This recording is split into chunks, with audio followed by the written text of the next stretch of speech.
Hello दोस्तों, स्वागत है आपका अपने यूट्यूब चैनल एजी स्टडी क्लासेस में। मैं जय मौर्य आज लेके आया हूँ आपके लिए क्लास 9th के प्रश्नावली 1.2 के सारे क्वेश्चन का सलूशन आज मैं करवाऊँगा। मैंने इससे पहले एक वीडियो बनाया था जिसमें प्रश्नावली 1.1 के सारे क्वेश्चन किए थे। आई होप कि आपको अच्छे से समझ में आया होगा वो सारी चीज़ें। तो मैं इसको भी आपको आज करवाने जा रहा हूँ, तो ध्यान से देखिएगा और हाँ, नोट्स बनाते चलिएगा क्योंकि मैं बहुत ही अच्छे से बहुत आसानी तरीके से समझाने वाला हूं। तो ध्यान देना। पहला क्वेश्चन क्या कह रहा है, प्रश्नावली 1.2 का कह रहा है नीचे दिए गए कथन सत्य हैं या असत्य हैं, कारण के साथ अपने उत्तर दीजिए। अब पहला क्वेश्चन कह रहा है प्रत्येक अपरिमेय संख्या एक वास्तविक संख्या होती है। अब इसको सत्य है कि असत्य ये दर्शाना। ध्यान देना, प्रत्येक अपरिमेय संख्या एक वास्तविक संख्या होती है कि नहीं होती है। तो ध्यान देना बच्चों, ये जो होता है ये सत्य है। क्यों? क्योंकि परिमेय संख्या और अपरिमेय संख्या यानी परिमेय और अपरिमेय दोनों का संग्रह ही वास्तविक संख्या कहलाती है। जैसे मैंने लिख दिया 2/4, ये आपकी परिमेय संख्या है। अब अगर मैं यहीं पे ले लूँ √2 तो ये आपकी अपरिमेय संख्या यानी परिमेय और अपरिमेय का संग्रह ही क्या कहलाता है, आपका वास्तविक संख्या। यानी परिमेय संख्या और अपरिमेय संख्या मिलकर क्या बनाते हैं, वास्तविक संख्या बनाते हैं। तो हम कह सकते हैं प्रत्येक अपरिमेय संख्या क्या एक वास्तविक संख्या है, अर्थात ये सत्य हो जाएगा। अब यहाँ पे देखिए सेकंड वाला कह रहा संख्या रेखा का प्रत्येक बिंदु √m के रूप का होता है जहाँ m एक प्राकृतिक संख्या है, प्राकृत संख्या है। तो ध्यान देना बच्चों, ये असत्य होगा। क्यों? क्योंकि √m के रूप का ही नहीं हो सकता। जैसे मैं कह दूँ कि मैंने ले लिया √3 √4, ये दो संख्याएं हैं ना, इन दोनों के बीच में असंख्य संख्याएं होती है, असंख्य परिमेय संख्या होती हैं। इन दोनों के बीच में असंख्य परिमेय संख्याएं होती है। ये जो √m दे रखा है, ध्यान देना, ये जो √m दे रखा है ये एक प्राकृतिक संख्या है। प्राकृतिक संख्या का मतलब 1 2 3 4 कुछ भी हो सकता है। तो क्या जरूरी है कि कांस्टेंट यही हो?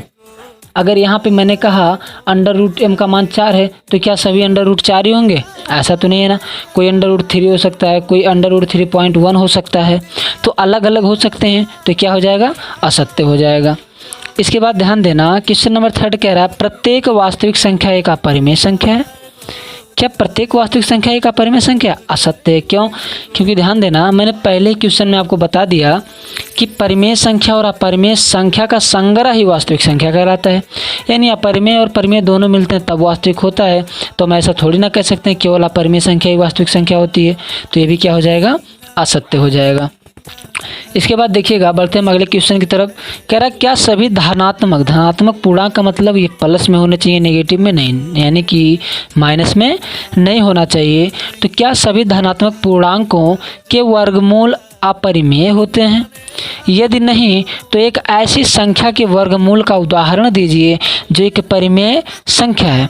यानी ये सत्य है बच्चों कि धनात्मक पूर्णांकों के वर्गमूल अपरिमेय होते हैं। ये यहाँ पे ध्यान है, ये अपरिमेय नहीं हो सकते हैं। धनात्मक पूर्णांक अगर आपको वर्गमूल निकालते हो तो अपरिमेय नहीं होते हैं। तो कह रहा है तो एक ऐसी संख्या के वर्गमूल का उदाहरण दीजिए जो एक परिमेय संख्या है। तो परिमेय संख्या का उदाहरण देना है तो हम मान लेते हैं, जैसे हमने कहा परिमेय संख्या बराबर हमने ले लिया √16, ठीक है, ये हमने √16 ले लिया ना।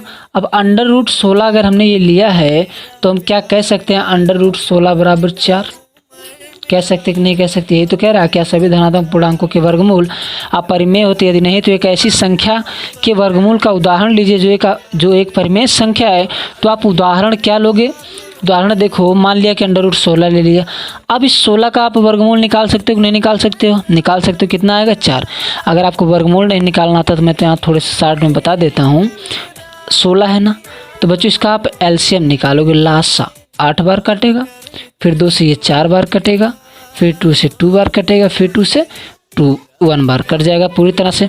अब अगर हम वर्गमूल निकालते हैं, वर्ग का मतलब 2 स्क्वायर होता है, तो 2 का जोड़ा लगाते हैं, 2 का जोड़ा लगाएंगे और उसमें से एक को हम ले लेंगे और उन दोनों का आपस में मल्टीप्लाई करेंगे तो 2 दूनी 4 आ जाएगा, यानी इसका एलसीएम होगा। लेकिन अगर मैं यहाँ पे √17 ले लूँ तो क्या निकल सकता है? नहीं निकलेगा तो यहाँ पे क्वेश्चन में क्या कह रहा है, तो एक ऐसी संख्या का वर्गमूल दीजिए जो एक परिमेय संख्या हो, यानी इसका जो निकलेगा वो दशमलव में आएगा तो परिमेय संख्या नहीं होगी। तो यहाँ पे ये जो √16 का मान 4 आया है, क्या एक परिमेय संख्या है। और हमने बताया था कि परिमेय संख्या P/Q के रूप में होता है, जहाँ Q नॉट इक्वल टू 0 के होता है, यानी ये जो ऊपर है P अंश होता है, ये हर होता है और हर आपका 0 के बराबर नहीं होना चाहिए। और हमने ये भी बताया था अगर कोई संख्या अकेला है तो नीचे एक रहता ही रहता है, यानी ये P हो गया, ये Q हो गया और Q 0 के बराबर नहीं है, यानी ये 4 क्या हो गया, परिमेय संख्या। यानी आप उदाहरण के तौर पे क्या लोगे, ये ले लो। ठीक है, देखिए ज़रूरी नहीं बच्चों कि आप √16 ही लो, आप ये भी कर सकते हो, √4 ले लो। √4 को आप बाहर निकालो, कितना आएगा, 2 आएगा। और 2 एक परिमेय संख्या है कि नहीं, परिमेय संख्या है, क्योंकि बटे में हम 1 कर सकते हैं, P/Q के रूप में होगा और Q नॉट इक्वल टू 0 के भी है, यानी हर आपका 0 नहीं है। तो समझ पा रहे हो आप, यानी आप कोई भी वैल्यू लीजिए जो एक पूरा का पूरा मान निकल के आ जाए, परफेक्ट स्क्वायर। ध्यान देना बच्चों, इसको परफेक्ट स्क्वायर रूट बोलते हैं, परफेक्ट स्क्वायर रूट। और जो दशमलव में आ जाता है ना, उसे नॉन परफेक्ट स्क्वायर बोलते हैं, यानी कि वो अधूरा रहता है। ठीक है, तो ये क्वेश्चन नंबर 2 आपको अच्छे से समझ में आया। तो चलिए बढ़ते हैं क्वेश्चन नंबर 3 की तरफ, देखते हैं क्या है।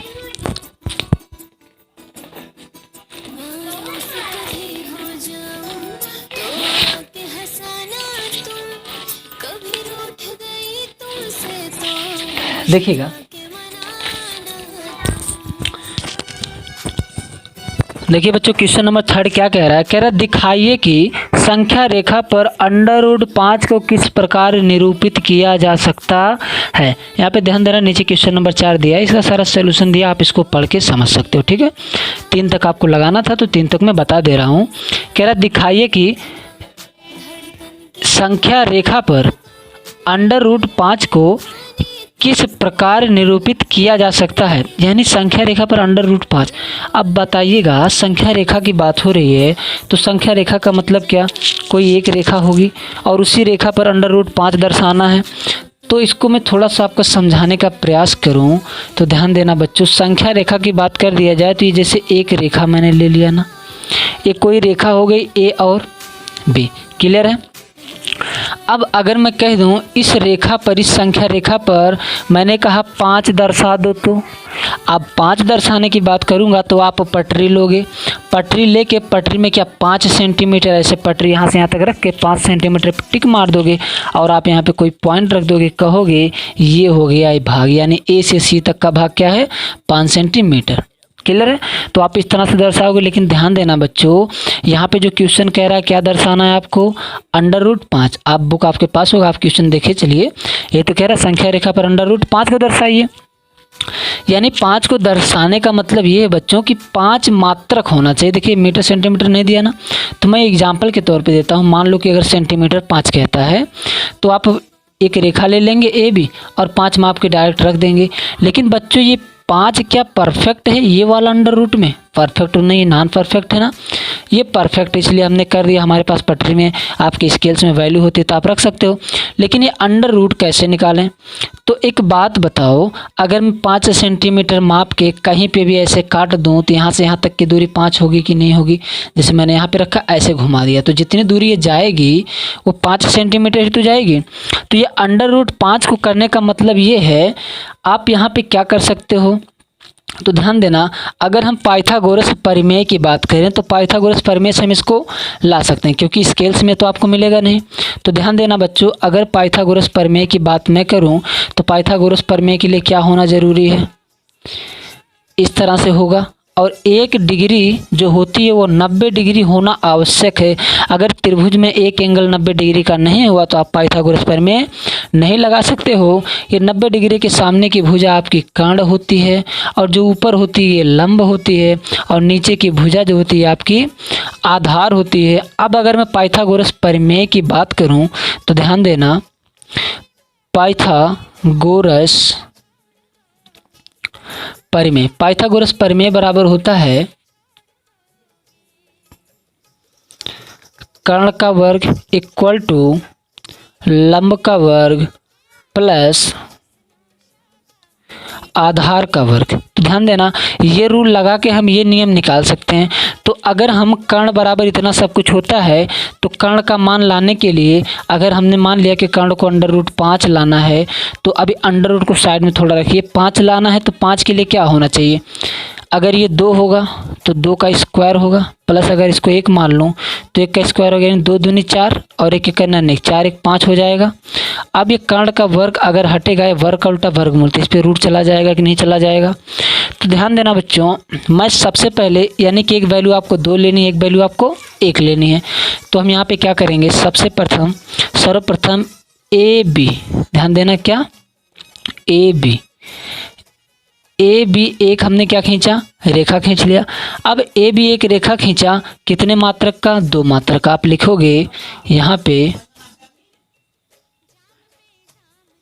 सर्वप्रथम ए बी 2 मात्रक लिया, यानी 2 की वैल्यू आप मीटर लीजिए, सेंटीमीटर लीजिए, आपके ऊपर। 2 मात्रक यहाँ से यहाँ तक ले लिया। अब 2 मात्रक लिया तो ये आधार बन गया।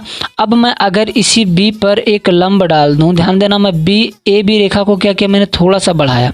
आप लिख लीजिएगा कि ए बी रेखा को थोड़ा आगे बढ़ाया और बी पे क्या डाला, लंब डाला। लंब डालने का तरीका ये होता है बच्चों, ये जो रेखा है ना, आधे से अधिक दूरी लेके इधर काट दो, इधर काट दो, और यहाँ से इधर काट दो, इधर काट दो, जो बीच में पड़ेगा वो लंब होगा। देखिए, लंब के लिए 90 डिग्री का होना आवश्यक है। तो मैं एक बार आपको बता दूं 90 डिग्री आप कैसे बना सकते हो। जैसे एक रेखा है ना, अब यहाँ पे आपको 90 डिग्री बनाना है या इस पे 90 डिग्री बनाना है, तो आपको क्या करना पड़ेगा, एक प्रकार लेंगे, प्रकार को यहाँ पे रख के इसी पे ऐसे आप चाप लगाओगे, ठीक है।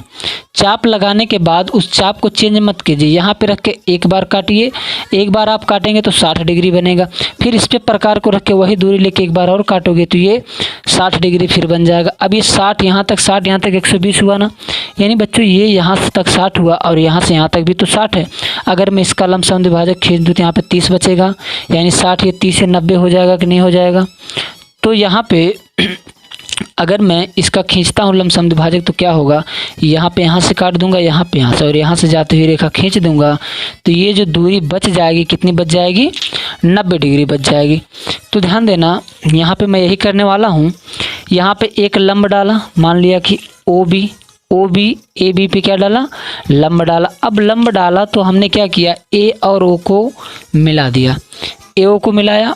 अब ये 2 मात्रक लिया, इसको हमने जो लंब डाला इसको क्या, 1 मात्रक। क्लियर है। सर्वप्रथम ए बी 2 मात्रक लिया और बिंदु ध्यान देना, मैं यहाँ पे लिख रहा हूँ, एक्चुअली माइक को मैं हाथ से पकड़ के रखा हूँ तो ये पेज हिल रहा है, इस वजह ठीक से नहीं लिख पा रहा हूँ। बिंदु बी पे ओ बी लंब डाला, कितने मात्रक का, 1 मात्रक का, ठीक है, 1 मात्रक का लंब डाला। अब ध्यान देना, यहाँ पे 90 डिग्री बन रहा, तो ये 2 आधार हुआ, 1 आपका लंब हुआ, तो ये कर्ण है कि नहीं है। तो अगर मैं कर्ण की बात करूँ तो ओ ए है, ध्यान देना, ए ओ यही तो कर्ण है। तो कर्ण की बात अगर मैं करूँ तो ए ओ का होल स्क्वायर होगा, बराबर क्या होता, आधार का वर्ग, आधार ए बी है ना, तो ए बी का होल स्क्वायर होगा, प्लस लंब आपका ओ बी है तो ओ बी का होल स्क्वायर होगा। तो ध्यान देना, आप मान रखते हैं ए ओ हमारे पास है, नहीं है, बराबर ए बी आपके पास कितना मात्रक है, 2 है, और स्क्वायर है तो 2 का स्क्वायर होगा, प्लस ओ बी का स्क्वायर, ओ बी कितना बच्चों, 1 है ना, तो ओ बी 1 है तो 1 का स्क्वायर होगा। चलिए, अब ये ए ओ का स्क्वायर बराबर 2 दूनी 4 प्लस 1 का स्क्वायर करोगे तो 1 होगा। तो यहाँ पे क्या आ जाएगा आपका, ए ओ का स्क्वायर बराबर 4 1 5, यानी ए ओ स्क्वायर बराबर 5 आ गया। लेकिन ध्यान देना बच्चों, हमें ए ओ का स्क्वायर नहीं चाहिए, सिर्फ ए ओ चाहिए। तो रूल क्या कहता है, ध्यान देना, अगर मैं ए ओ बराबर कर दूं, यहाँ पे देखिए 5 है ना, यहाँ पे स्क्वायर था, अगर स्क्वायर ये वर्ग है, वर्ग बराबर के उस साइड जाता है तो ये वर्गमूल का रूप ले लेता है, ठीक है। अब ये वर्गमूल का रूप ले लिया, यानी ओ ए बराबर √5 हो गया। तो क्या मैं ये कह सकता हूँ कि ये √5 होगा, जरूर कह सकता हूँ। ये दूरी क्या होगी, √5। यानी बच्चों ए से ओ तक की दूरी √5 हो गई। और आपको यही तो निकालना था कि √5 ही तो आपको ज्ञात करना था संख्या रेखा पर। तो ध्यान देना बच्चों, अभी संख्या रेखा पर नहीं हुआ। संख्या रेखा का मतलब रेखा तो ये वाली रेखा है, इस पे लाना है। अब ये बताइए बच्चों, अगर ए से ओ तक की दूरी √5 है, अगर मैं इसको प्रकार से ऐसे माप के कहीं पे ऐसे खींच दूं तो वो दूरी √5 ही तो होगी।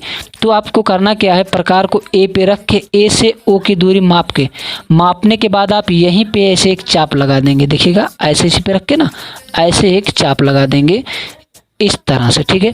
अब ये चाप ए बी रेखा जो आगे तक गई है, जहाँ पे काट रहा है इसका नाम रख दीजिए आप सी, यानी इस बिंदु का नाम आपने सी रख दिया ना। अब ये जो ए से सी तक की दूरी है ये कहलाएगी √5। क्यों? क्योंकि ये इतनी ही दूरी तो है, इतनी दूरी आप कहीं पे भी रखोगे दूरी तो वही होगी, क्योंकि ए से ओ तक की दूरी √5, यही दूरी रख के तो हमने चाप लगाया है। तो हम कह सकते हैं ए सी बराबर √5 मात्रक। देखिए जब आपके वैल्यू ना दी हो, सेंटीमीटर में है, मीटर में है, तो आप मात्रक रखते हो, ठीक है। तो इसी बराबर इतना होगी, यानी कि आपके इस संख्या रेखा पर ये मिल गया। तो उम्मीद करता हूँ आपको ये अच्छे से समझ में आया होगा। देखो थोड़ा सा मैं आराम से समझाने का प्रयास करता हूँ तो आपको आराम से समझ में आ जाएगा। देखिए अगर आपको जहाँ पे भी डाउट होगा, जैसा कि पाइथागोरस प्रमेय अगर आपको नहीं आ रहा होगा तो आप थोड़ा सा कंफ्यूज हो सकते हो। तो नहीं आ रहा होगा तो आप एक बार कमेंट कीजिएगा कि सर नहीं आ रहा, मैं पाइथागोरस प्रमेय पे एक वीडियो बना दूंगा। फिर आपका कभी भी पाइथागोरस प्रमेय से रिलेटेड जो भी फार्मूले है यहाँ से अगर सवाल लगाना होगा तो कोई भी प्रॉब्लम नहीं होगी। तो अगर वीडियो अच्छा लगा हो तो लाइक कर दीजिए और शेयर भी कर दीजिए। अगर मेरे चैनल को आपने सब्सक्राइब नहीं किया है तो सब्सक्राइब कर लीजिए। धन्यवाद, मिलते हैं अगले वीडियो में।